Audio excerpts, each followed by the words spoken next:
پرۆژەی ڕووناکردنەوەی هێڵی سەرەکی چەمچەماڵ یەکێکە لەو پرۆژە خزمەتگوزاریانەی کە بەوەی قەیرانی داراییەوە تەواو نەکراوە. حکوومەتی هەرێم بە دەستخۆشیەوە جێگای دەستخۆشیە پرۆژەی زۆر خزمەتگوزاری بۆ چەمچەماڵ کردەوە لە ناویشانە پرۆژەی هێڵی ڕووناکی کەرکووک چەمچەماڵ سلێمانی کە ئەمە جێگای دڵخۆشی هەموو شۆفێرانی چەمچەماڵە، بەڵام بەداخەوە لەگەڵ هاتینی قەیرانی دارایی لەگەڵ پەککەوتنی هەموو ئەو پرۆژانەی کەوە بۆ سنووری قەزای چەمچەماڵ هاوشێوەی شارەکانی تری کوردستان پەخراوە.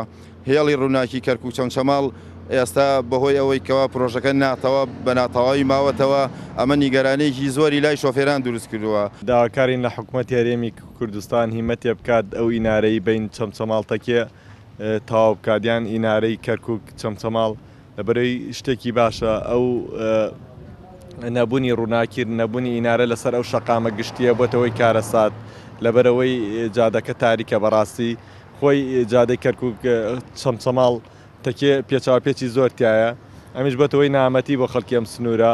من وەکو شۆفێرێکی شاری چەمچەماڵ داواکارم لە حکوومەتی هەرێمی کوردستان ئەو ئینارانە کە تەواو کراوە بکرێتە ئێژ یاخود ئەوەی کە نەکراوە بکرێت لەبەر ئەوەی کە کەمترین ڕووداوی هاتوچۆ دروست ئەبێت لە بین شارەکانە. بۆیە ئەو ئینارانە کارێکی زۆر پێویستە لەبەر ئەوەی ڕووناکی بە شەقامەکانە دات و بۆ شۆفێرانیش زۆر باشە. خواستی وڵاتیان و بە تایبەتی شۆفێرانە حکوومەتی هەرێم لە چوارچێوی پلانی بۆ دەستپێکردنەوەی پرۆژەکان کار لەسەر تەواوکردنی ئەم پرۆژێش بکات. عومەر غەریب، کورسات نیوز، چەمچەماڵ.